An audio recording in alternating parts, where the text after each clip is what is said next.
न्याय एक छोटी मगर बहुत ही सीख देने वाली कहानी। घर की नई नवेली छोटी बहू को अपने कमरे में बुलाकर सास ने समझाया कि आज किसी भी सब्जी या दाल में नमक मत डालना और ये बात तुम किसी को मत बताना। भोजन के वक्त मैं खुद सभी को बता दूंगी। सास की बात सुन छोटी बहू ने कहा, ठीक है माँ जी। फिर छोटी बहू अपनी सास के कमरे से बाहर चली गई। छोटी बहू के जाते ही उस घर की बड़ी बहू ने सास के कमरे में प्रवेश किया और बोली, माँ जी, आपने आज छोटी को अपने कमरे में बुलाया, कोई खास बात थी क्या? तब सास ने कहा, डांटने के लिए बुलाया था मैंने उसे, हर रोज़ भोजन में नमक ज़्यादा डाल देती है। फिर बड़ी बहू ने कहा, आपने अच्छा किया माँ जी, उसे रसोई नहीं आती, लेकिन वो ये बात मानने को तैयार ही नहीं है।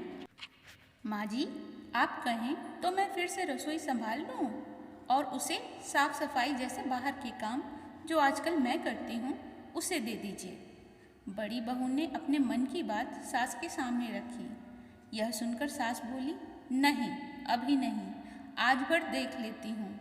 यह सुन बड़ी बहू सास के कमरे से बाहर चली गई। इधर भोजन का वक्त होते ही छोटी बहू ने सभी के लिए भोजन की थाली सजा दी। भोजन का पहला निवाला मुंह में डालते ही सास मुस्कुराई और कहा, आज भोजन सचमुच बहुत स्वादिष्ट बना है। घर के सभी सदस्य भी बड़े मन से बिना कोई नमक की शिकायत किए भोजन कर रहे थे।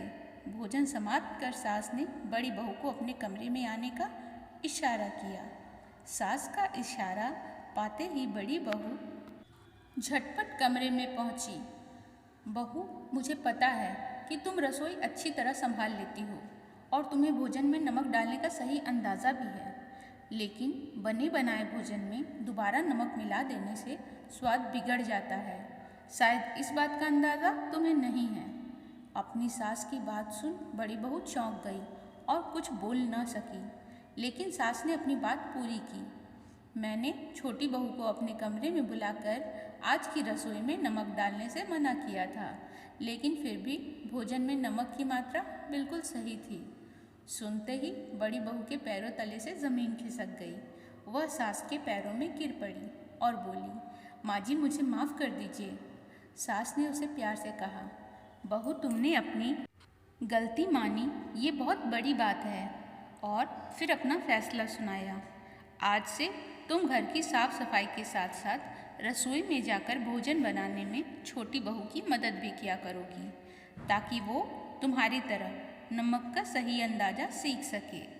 बड़ी बहू आत्मग्लानि से भरी अपनी सास के कमरे से बाहर निकली और रसोई में जाकर अपनी देवरानी को गले लगाया।